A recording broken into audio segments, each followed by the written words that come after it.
เอาอีกแล้วเขาไปเอามาจากเสือแป๊บเดียวนี่มันบ่พอนี่มาตายอีกแล้วคอยบอกอยู่มันนาทีคอยนี่ฮะอู้บอกบ่จือบ่จำอันนี้เนี่ยเอานี่ต้องมาญาติเวียกคอยเข้าใจบ่วันหยุดเจ้าก็นอนอยู่เดี๋ยวเล็บมันสีนี่เดี๋ยวเล็บมันสีแบบเล็บมันสีหักอย่างเงี้ยบ่นี่มันงามแบบเมียไปใส่วะเอ้ยเฮ็ดหยังนะเฮ็ดหยังสักผ้าอุ้ยเขาบอกหลายเทื่อเลยมันเฮียมันนาทีคอยอยู่มาเอามาอู้สมัครแย่งแทนเฮียเอามาเนี่ยฮะยังบ่ลุกอยู่คอยก็บอกเจ้าหลายเทื่อแล้วอันนี้มันนาทีคอยมาบอกบ่เคยจำบอกบ่เคยจำบอกว่าอันนี้มันนาทีคอยแต่บ่มันนาทีคอยให้คอยซัก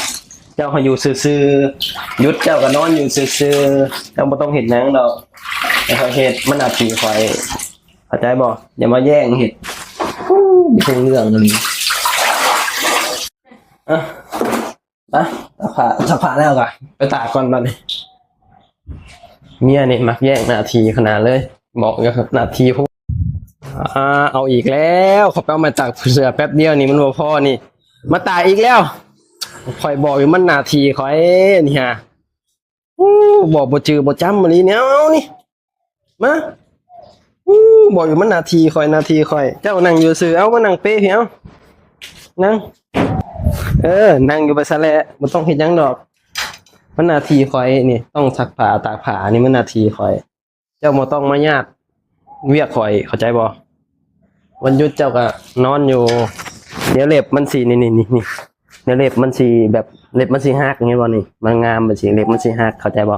แล้วก็สีเล็บมันสีออกนี่สีเล็บมาเข้าใจบ่มันนาทีคอยอยู่อย่ามาแย่งบาสต๊อกนี่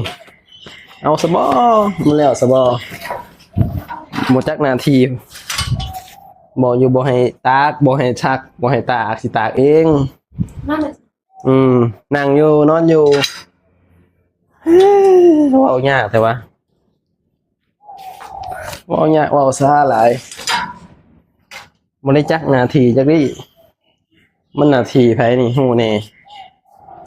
นี่มันแล้วอะไรดินี่เอา